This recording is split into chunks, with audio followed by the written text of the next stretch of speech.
موجودہ معراج النبی صلی اللہ علیہ وآلہ وسلم کا وقوع پذیر ہونا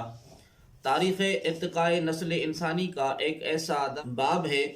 جس کا ایک ایک حرف عظمت و رفعت کی ہزارہا داستانوں کا امین اور عروج آدم خاکی کی ان گنت پہلوؤں کا مظہر ہے۔ نقوش کف پائے محمد کریم صلی اللہ تعالی علیہ وآلہ وسلم سے لوح افلاق پر شوکت انسانی کی جو دستاویز مرتب ہوئی وہ انسان کے اشرف المخلوقات ہونے کی دلیل ہی نہیں بلکہ ایک ایسا مینار نور بھی ہے جو تسخیر کائنات کے ہر مرحلے پر آنے والی ہر نسل انسانی کے راستوں کو منور کرتا رہے گا اور آسمانوں کی حدود سے نکل کر اولاد آدم کو مشاہدہ فطرت کی ترغیب دیتا رہے گا اور اس پر نئے آفاق کے مقفل دروازوں کو وا کرتا رہے گا۔ موجودہ معراج النبی صلی اللہ تعالی علیہ وآلہ وسلم کی کئی ایک حکمتیں پوشیدہ ہیں۔ دلجوئی محبوب سے لے کر عظمت محبوب صلی اللہ تعالی علیہ وآلہ وسلم تک منشائے ایزدی کے کئی پہلو ذہن انسانی پر آشکار ہوتے ہیں۔ حقیقت احوال اللہ اور اللہ کا رسول ہی بہتر جانتے ہیں، تاہم ارباب فکر و نظر نے اپنے علم اور فہم کے مطابق اس عظیم سفر آسمانی کی مختلف حکمتیں بیان کی ہیں۔ اس مقام پر ہم ان میں سے صرف دو حکمتوں کا ذکر کریں گے۔ ناظرین محترم، واقعہ معراج کی پہلی حکمت یہ بیان کی جاتی ہے کہ اعلان نبوت کے ساتھ ہی حضور کریم صلی اللہ تعالی علیہ وآلہ وسلم پر مصائب و آلام کے پہاڑ ٹوٹ پڑے۔ کفار کی طرف سے ایذا رسانی کا ایک نہ ختم ہونے والا سلسلہ شروع ہو گیا۔ مشرکین مکہ نے آپ کریم صلی اللہ تعالی علیہ وآلہ وسلم کو اذیتیں دینے کا کوئی دقیقہ فروغ گذاشت نہ کیا، مگر آپ کریم صلی اللہ تعالی علیہ وآلہ وسلم کے قدم نہ ڈگمگا سکے۔ بالآخر اہل مکہ اور قریش نے مل کر یہ فیصلہ کیا کہ معاشرتی سطح پر حضور دو عالم نور مجسم صلی اللہ علیہ وآلہ وسلم کو حرم کعبہ کے قریب ایک گھاٹی شعب ابی طالب میں محصور کر دیا جائے۔ حضور صلی اللہ تعالی علیہ وآلہ وسلم کے والدین اور دادا تو نبی عالم صلی اللہ علیہ وآلہ وسلم کے بچپن میں انتقال کر چکے تھے۔ اب آپ کریم صلی اللہ علیہ وآلہ وسلم کی کفالت اور پرورش آپ صلی اللہ علیہ وآلہ وسلم کے چچا حضرت ابو طالب کے سپرد تھی، جو تمام تر مخالفتوں کے باوجود آپ کریم صلی اللہ علیہ وآلہ وسلم کا ساتھ دیتے چلے آ رہے تھے۔ سو وہ بھی اس بائیکاٹ کا شکار ہوئے، جبکہ آپ کی زوجہ مطہرہ حضرت سیدہ خدیجہ الکبریٰ رضی اللہ تعالی عنہا بھی آپ کریم صلی اللہ علیہ وآلہ وسلم کے ساتھ تھیں۔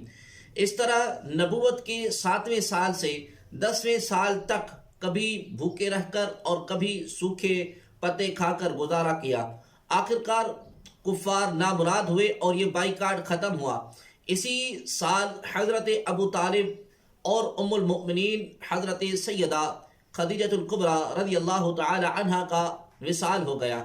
اس سے تمام ظاہری سہارے اور رشتے ٹوٹ گئے اور آقا کریم علیہ السلام کے قلب انور پر دکھ کی سی کیفیت طاری رہنے لگی۔ اب نہ تو والدہ ماجدہ تھیں کہ دکھ کے وقت سینے سے لگا کر دلاسا دیتی، نہ والد تھے کہ دست شفقت سر پر رکھتے، نہ وفا شعار بیوی تھی کہ اپنے حسن سلوک اور محبت سے غم دور کرتی، نہ کوئی اور بزرگ مشفق ہی تھا کہ جس کی شفقت اور محبت کی فراوانی سے اس کی کفار مشرکین کی چیرے دستیوں کی تلافی ہو جاتی۔ فضا مخالفت اور سازشوں کی گرد سے اٹی ہوئی تھی۔ بظاہر اپنائیت کا حصار دلکشا ٹوٹ رہا تھا، حروف وفا کی خوشبو سے فضا آری تھی، قدم قدم پر شقاوت قلبی کا پہرا تھا۔ چنانچہ ایسے حالات میں اللہ رب العزت نے چاہا کہ سارے غم رنج و بلا، دکھ درد اور پریشانیاں دور کر دی جائیں، اور یہ اسی طرح ممکن تھا کہ محبوب کو قاب قوسین پر بلا لیا جائے، جبکہ محبوب کا مسکراتا ہوا چہرہ سامنے ہو اور ملاقات میں خلوت میسر ہو تو محبت کرنے والوں کے دلوں میں کوئی دکھ اور ملال باقی نہیں رہتا، بلکہ ایک ایسی کیفیت طاری ہو جاتی ہے کہ وہ مزید دکھوں کی خواہش کرتا ہے اور زبان حال سے پکار پکار کر کہتا ہے کہ اے غموں تم امڑ کر آؤ تاکہ محبوب کے دیدار کا راستہ صاف ہو۔ گویا اللہ رب العزت بیان کرنا چاہتا ہے کہ محبوب صلی اللہ علیہ وآلہ وسلم کو دنیا میں دکھ اور غم آئے، مخالفت کا سامنا ہو تو گھبرا نہ جایا کرو کہ ہماری پیاری بھری آنکھیں تجھ پر لگی رہتی ہیں۔ ارشاد ہوتا ہے وَاصْبِرْ لِحُکْمِ رَبِّكَ فَإِنَّكَ بِأَعْيُنِنَا، کہ اپنے رب کے حکم کی خاطر صبر کر، بے شک تو ہماری آنکھوں میں ہے، ہم تجھی کو دیکھتے رہتے ہیں۔ اعلان حق کے بعد مخالفین کی جو آندھیاں اٹھیں، سازشوں کا جو جال بچھایا گیا، روشنی کی راہ میں جو دیواریں اٹھائی گئیں، کفر و الحاد کی نمائندگان نے پیغام توحید کو جس طرح جھٹلا کر نظام باطل کی تحفظ کا عہد نامہ تحریر کیا، وہ راہ حق سے مسافروں کے لیے باعث ملال ضرور ہو، لیکن پرچم توحید لہرانے والوں کے قدم مشاہدہ ایمان و ایقان پر آگے ہی بڑھتے گئے۔ ہر طرف پیغمبرانہ بصیرت کے چراغ روشن تھے، عزم و استقلال کے الفاظ کو نیا مفہوم عطا ہو رہا تھا، ایثار و قربانی کی نئی داستانیں لکھی جا رہی تھی، بارگاہ خداوندی میں سجدہ ریزی کمال بندگی کی مظہر بھی، لب اقدس پر خدا وحدہ لا شریک کی حمد و ثنا کے پھول کھل رہے تھے۔ ساری رات انوار بندگی کے جھرمٹ میں گزر جاتی۔ پروردگار عالم نے اپنے محبوب صلی اللہ علیہ وآلہ وسلم کی یہ مشقت دیکھ کر ہدایت آسمانی کی آخری دستاویز میں فرمایا یا ایھا المزمل قم اللیل الا قلیلا نصفہ او انقص منہ قلیلا او زد علیہ ورتل القرآن ترتیلا، یعنی ایک کملی کی جھرمٹ والے حبیب، آپ رات کو نماز میں قیام فرمایا کریں مگر تھوڑی دیر کے لیے، آدھی رات یا اس سے تھوڑا کم کر دیں یا اس پر کچھ زیادہ کر دیں، اور قرآن خوب ٹھہر ٹھہر کر پڑھا کریں۔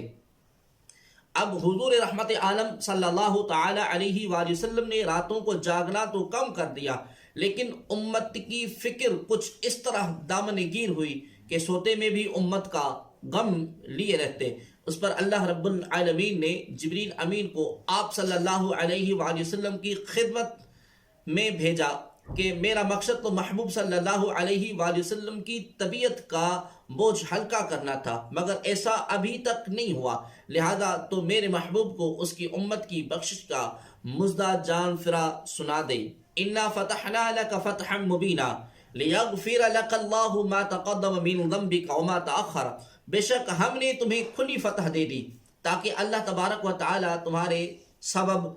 گناہ بخشے، تمہارے اگلوں کے اور تمہارے پچھلوں کے۔ حضور رحمت عالم صلی اللہ علیہ وآلہ وسلم اولاد آدم کے ہی نہیں، تمام مخلوقات کے نجات دینے والے بن کر آئے، تمام جہانوں کے لیے آپ کو رحمت بنا کر بھیجا گیا۔ رسول محتشم صلی اللہ علیہ وآلہ وسلم امت کے غم میں رات رات بھر جاگتے جب خدائے رحیم و کریم کی طرف سے امت کی بخشش کی بشارت مل گئی تو اس خیال سے کہ امت اپنے گناہوں کی بخشش پر کما حق ہو اپنے رب کا شکر ادا نہ کر پائے گی، راتیں سجدوں کی تابانی سے پھر منور رہنے لگی۔ صحابہ کرام رضوان اللہ علیہم اجمعین نے عرض کیا یا رسول اللہ صلی اللہ تعالی علیہ وسلم، اب تو امت کی بخشش کا سامان بھی ہو گیا، اب تو آپ راتوں کو نہ جاگا کریں۔ ارشاد گرامی ہوا افلا اکون عبدا شکورا، کیا میں اپنے رب کا شکر گزار بندہ نہ بنوں؟ مگر اللہ اپنے محبوب صلی اللہ علیہ وسلم کا مشقت میں پڑھنا کیسے پسند آ سکتا ہے؟ چنانچہ فرمایا طٰہٰ ما انزلنا علیک القرآن لتشقی، اے محبوب مکرم، ہم نے آپ پر قرآن اس لیے نازل نہیں فرمایا کہ آپ مشقت میں پڑ جائیں۔ قاعدہ ہے کہ جانے والا جب کسی کے گھر جائے تو کوئی نہ کوئی تحفہ ضرور لے کر جاتا ہے، سو حضور رحمت عالم صلی اللہ علیہ وسلم بھی کعبہ قوسین سے بھی زیادہ قرب پر فائد ہوئے تو اللہ تبارک و تعالیٰ کی بارگاہ میں 3 تحفے پیش کیے، عرض کیا التحیات للہ والصلوات والطیبات، میری تمام قولی، مالی اور بدنی عبادتیں اللہ کی بارگاہ میں حاضر ہیں، صرف اللہ کے لیے ہیں۔ جو جواب میں حسب قاعدات اللہ تبارک و تعالی نے بھی 3 تحفے پیش کیے ہیں۔ السلام علیک ایھا النبی ورحمۃ اللہ وبرکاتہ، محبوب صلی اللہ علیہ وسلم تیرے لیے سلامتی، اللہ کی رحمت اور اسی کی برکتیں بطور تحفہ ہیں۔ حضور کریم صلی اللہ علیہ وآلہ وسلم نے انہیں قبول فرمایا، ساتھ ہی اپنی سلامتی میں اپنی امت کے گنہگار لوگوں کو اپنے ساتھ ملا کر نیز نیکوکاروں کو بھی شامل کر کے عرض کیا، السلام علینا وعلی عباد اللہ الصالحین، سلامتی ہو ہم پر، یعنی میرے ساتھ میرے امت کے گنہگاروں پر بھی اور اللہ کے نیک بندوں پر۔ جب اتنی گفتگو ہو چکی، ملائکہ بھی پکار کر اٹھے، اشہد اللہ الہ الا اللہ واشہد ان محمدا عبدہ ورسولہ، میں گواہی دیتا ہوں کہ اللہ کے سوا کوئی معبود نہیں، اور میں گواہی دیتا ہوں کہ محمد صلی اللہ تعالی علیہ وآلہ وسلم اللہ کے بندے اور رسول ہیں۔ فرشتوں کی اس تصدیق کے بیان کے بعد کہ معراج حق ہے اور ان تحائف کا لینا دینا بھی حق ہے، امام غزالی رحمۃ اللہ تعالی علیہ فرماتے ہیں کہ جب تم السلام علیک ایھا النبی پر پہنچو تو یہ تصور کرو کہ وَاحْضُرْ قَلْبَكَ النبی صلی اللہ علیہ وسلم وشخصہ الکریم وقل السلام علیک ایھا النبی ورحمۃ اللہ وبرکاتہ، ایسے اپنے دل میں نبی اکرم صلی اللہ علیہ وآلہ وسلم کو جلوہ گر سمجھو اور کہو کہ اے اللہ کے نبی،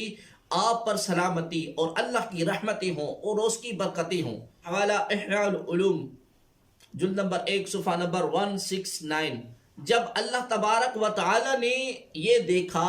کہ حضور نبی کریم صلی اللہ علیہ وسلم امت کی فکر اور غم میں راتوں کو بھی نہیں سوتے، تو امت کے متعلق خوشخبری سنانے کے لیے اپنے پیارے محبوب کو اپنے پاس معراج کی صورت میں بلایا اور امت کے لیے عام معافی کی خوشخبری بھی سنائی، اور شب معراج حضور رحمت عالم صلی اللہ علیہ وسلم کو اپنا دیدار بھی کروایا۔